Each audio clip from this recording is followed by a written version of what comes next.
అమ్మ వాళ్ళ ఇంటి నుంచి ఈరోజు పచ్చళ్ళు, వడియాలు, ఉప్పుమిరపకాయలు వచ్చాయి. పండుమిర్చి చట్నీ బాక్స్ ఓపెన్ చేయగానే వాసన గుమగుమలాడింది.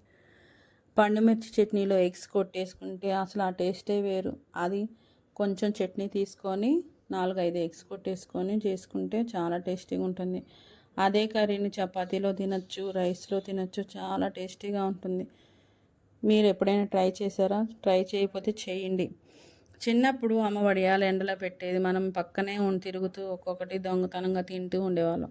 ఉప్పు మిరపకాయలు వేయించి అన్నంలో పెట్టుకొని తింటే ఇంకేం అవసరం ఉండేది కాదు.